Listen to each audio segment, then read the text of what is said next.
What's going on, guys? Hey, welcome to the first episode of the Blinker Fluid podcast.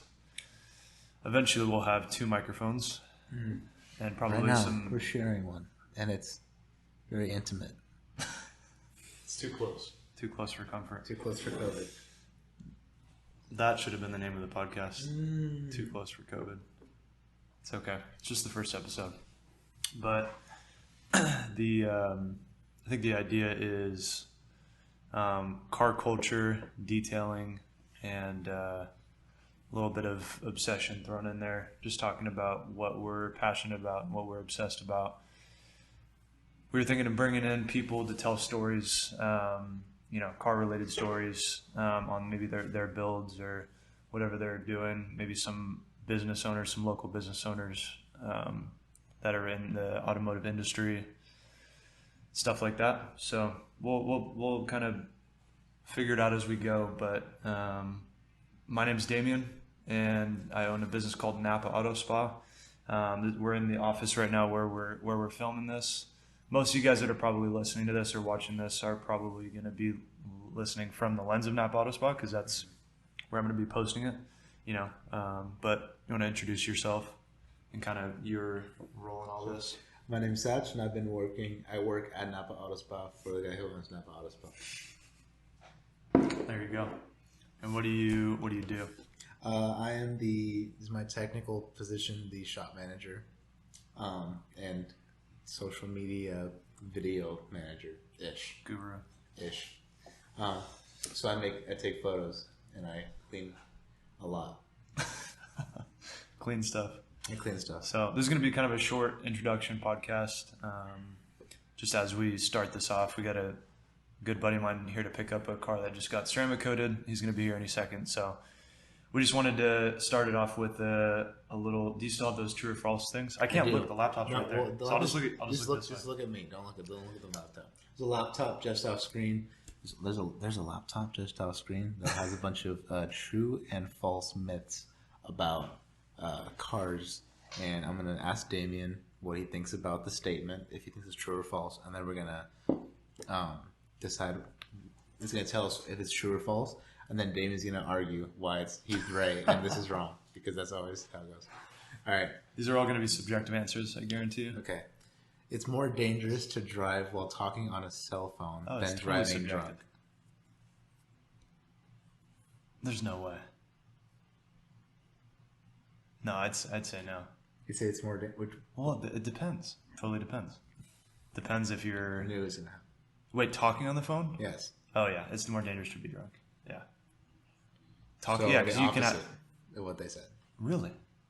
Yeah, because they said it's more dangerous to drive while being on the cell phone than driving drunk. That's the myth. No. It's different. It depends whether you're talking on the phone or whether you're on your phone. That's a big difference. Because you could be like looking down at your phone. I'm assuming they mean like texting. I'm assuming. I could see that statistically. Okay. I could see that. Okay, here's the answer. Fact. Actually, this one is true. According to Mythbusters on the Discovery Channel. Oh, that's a real reliable source. Two of the Mythbusters drove through a driving test course that included a brake test, parallel parking test, a timing trial, and an accident avoidance I think challenge. I remember seeing that. After they both passed the control test sober and cell phone free, they went through the course talking on a cell phone. Oh, so talking.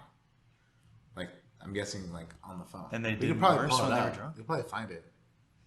We'll probably find the test. And how drunk? We'll put it in there. How drunk? And then they went through the course after drinking and had almost to the legal limit of blood alcohol content. And they both failed the course when they were on the phone and while drunk.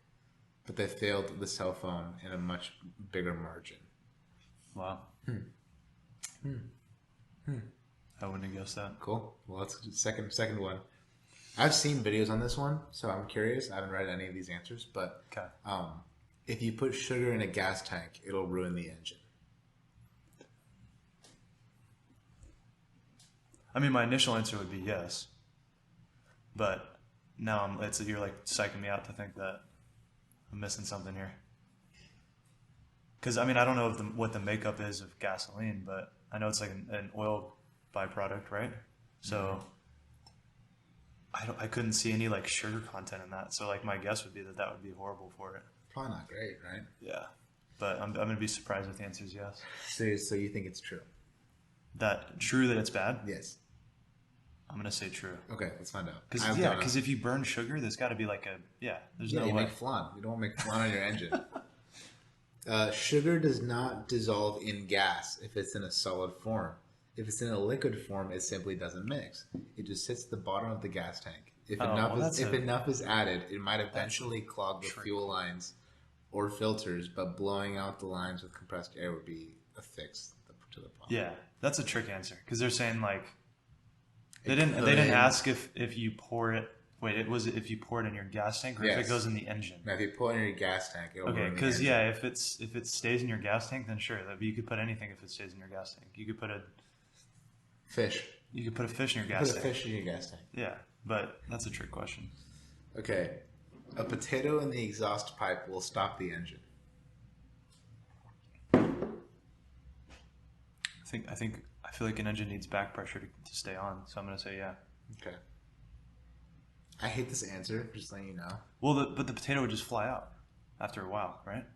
If it just built up enough back pressure. That's what their argument is the exhaust pipe pushes air out, so the potato will just shoot out when the engine is turned on. But that's their entire explanation. Oh, that's kind of dumb. Wow. There you go. You need a wrap. You could. Here's the fourth one. You can still drive a long way after the gas gauge is on empty. I know that from experience for sure. I mean, every car is different. My Ford Transit van. It's van. always the one time that you're like, no, I got it, and then that's the time you run out of gas. Yes. No, my Ford Transit has. I mean, it's a super small reserve tank.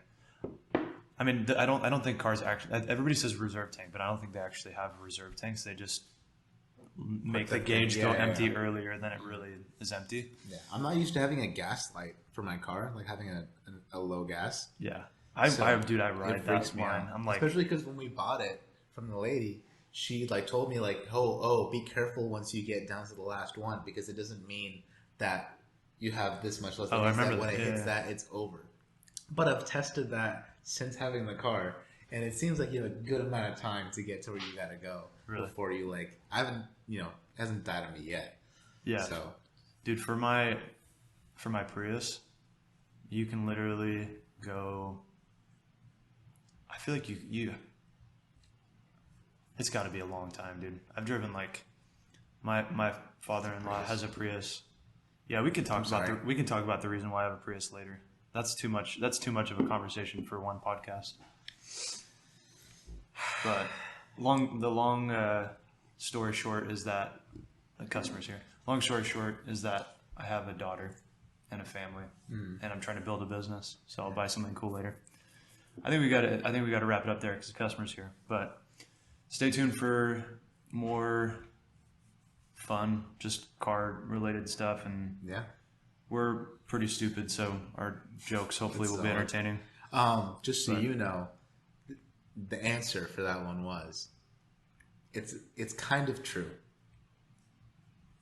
That's all you get for that. Okay. So, all right. Well, customer's here, so signing off. Bye. Let's end it with a clink.